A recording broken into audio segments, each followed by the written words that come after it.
नवरात्रि के 9 दिनों का संपूर्ण कैलेंडर जानेंगे। तो इस बार नवरात्रि के पहले दिन यानी कि 19 मार्च 2026 गुरुवार के दिन प्रातः ब्रह्म मुहूर्त का समय रहेगा सुबह 4:51 से लेकर 5:39 के बीच में। सूर्योदय होगा सुबह 6:26 पर और सूर्यास्त रहेगा शाम 6:32 पर। प्रातः काल में देवी दुर्गा की पूजा, उपासना, घट स्थापना और अन्य उपासना आराधना करने का समय रहेगा सुबह 5:15 से लेकर 6:26 के बीच में। संध्या काल में देवी दुर्गा की आरती, पूजा, आराधना करने का समय रहेगा शाम 6:32 से लेकर 7:43 के बीच में। इस दिन विजय मुहूर्त का समय है दोपहर में 2:30 से लेकर 3:18 और इस दिन विशेष रूप से ध्यान रखें राहु काल भी लग रहा है और इस दिन राहु काल का समय है दोपहर में 2 बजे से लेकर 3:30 तक। इस समय के अंदर कोई भी शुभ मांगलिक कार्य ना करें। आइए अब देखते हैं नवरात्रि के 9 दिनों का संपूर्ण कैलेंडर। किस दिन किस देवी की पूजा होगी और उस दिन उनका कौन सा रंग रहेगा। नवरात्रि का पहला दिन इस बार रहेगा 19 मार्च गुरुवार को। नवरात्रि के पहले दिन माँ शैलपुत्री की पूजा की जाती है। उनका रंग पीला है। प्रथम दिवस घट स्थापना के साथ माँ शैलपुत्री की पूजा होती है। पर्वतराज हिमालय की पुत्री होने के कारण उन्हें शैलपुत्री कहा जाता है। वे वृषभ पर आरूढ़ होती हैं। उनके दाहिने हाथ में त्रिशूल और बाएं हाथ में कमल धारण करती हैं।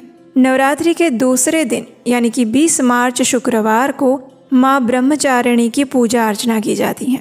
उनका रंग हरा है। इस दिन चंद्र दर्शन भी होता है। माँ ब्रह्मचारिणी तपस्या और संयम की देवी हैं। उनके दाहिने हाथ में जपमाला और बाएं हाथ में कमंडलू धारण करती हैं।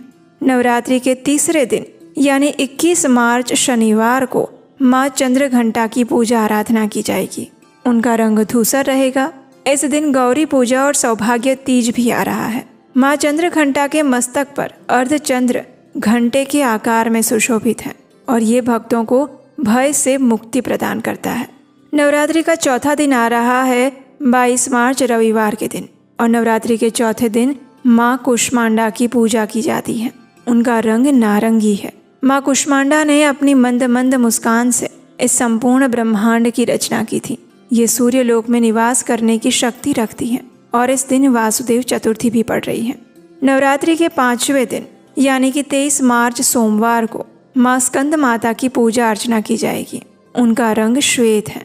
भगवान कार्तिकेय की माता होने के कारण देवी दुर्गा का एक नाम स्कंद माता पड़ा है। इस दिन नाग पूजा और लक्ष्मी पंचमी भी है। नवरात्रि का छठा दिन आ रहा है 24 मार्च मंगलवार को और इस दिन माँ कात्यायनी की पूजा की जाएगी। उनका रंग लाल रहेगा। महर्षि कात्यायन की तपस्या से प्रसन्न होकर देवी ने उनके यहाँ पुत्री रूप में जन्म लिया था और इसीलिए उन्हें कात्यायनी कहते हैं। इस दिन स्कंद षष्ठी और यमुना छठ भी मनाई जाएगी। नवरात्रि का 7वां दिन है 25 मार्च बुधवार को और इस दिन माँ कालरात्रि की पूजा की जाएगी। उनका रंग है गाढ़ा नीला। महासप्तमी के दिन माँ कालरात्रि की पूजा होती है। यह अंधकार और नकारात्मक शक्तियों का नाश करने वाली देवी है। नवरात्रि का 8वां दिन यानी 26 मार्च 2026 गुरुवार। इस दिन माँ महागौरी की पूजा की जाएगी। उनका रंग गुलाबी है। इस दिन दुर्गा अष्टमी, संधि पूजा और अन्नपूर्णा अष्टमी ये तीनों का संयोग बन रहा है।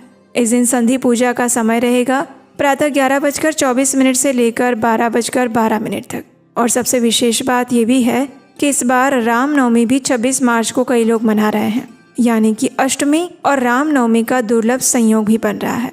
अष्टमी का वो दिन भी है जब कन्या पूजन किया जाता है और हवन किया जाता है। उसके बाद आता है नवरात्रि का अंतिम और 9वां दिवस। वो इस बार आ रहा है 27 मार्च 2026 शुक्रवार के दिन। 9वें दिन माँ सिद्धिदात्री की पूजा की जाती है और उनका रंग बैंगनी है। ये नवरात्रि का अंतिम दिन रहेगा। इस दिन नवरात्रि व्रत का पारण होगा, उद्यापन होगा। माँ सिद्धिदात्री अपने भक्तों को सभी प्रकार की सिद्धियाँ प्रदान करती हैं। इस दिन नवरात्रि की पूर्णाहुति होगी, कलश विसर्जन किया जाएगा और व्रत खोला जाएगा। चलिए अब देखते हैं कि इस बार अष्टमी और नवमी तिथि कौन से दिन आ रही हैं और इस दिन के शुभ मुहूर्त कौन से हैं। इस बार चैत्र नवरात्रि 2026 में अष्टमी तिथि आ रही है 26 मार्च 2026 गुरुवार के दिन। अष्टमी तिथि का आरंभ हो जाएगा 25 मार्च को दोपहर में 1:51 पर और अष्टमी तिथि समाप्त होगी 26 मार्च को सुबह 11:48 पर। इस दिन विशेष सर्वार्थ सिद्धि योग और रवि योग भी बन रहा है और ये दोनों ही रहेंगे शाम 4:19 से लेकर अगले दिन सुबह 6:17 तक। इस बार नवमी तिथि आ रही है 27 मार्च 2026 शुक्रवार के दिन। नवमी तिथि का आरंभ हो जाएगा 26 मार्च को सुबह 11:49 पर और नवमी तिथि समाप्त होगी 27 मार्च को सुबह 10:06 पर। कुछ लोग 26 मार्च को राम नवमी मना रहे हैं, लेकिन वैष्णव कैलेंडर के अनुसार 27 मार्च को उदया तिथि के अनुसार राम नवमी मनाई जाएगी, तो इसलिए आप अपनी स्थानिक परंपरा अनुसार उसका पालन कर सकते हैं।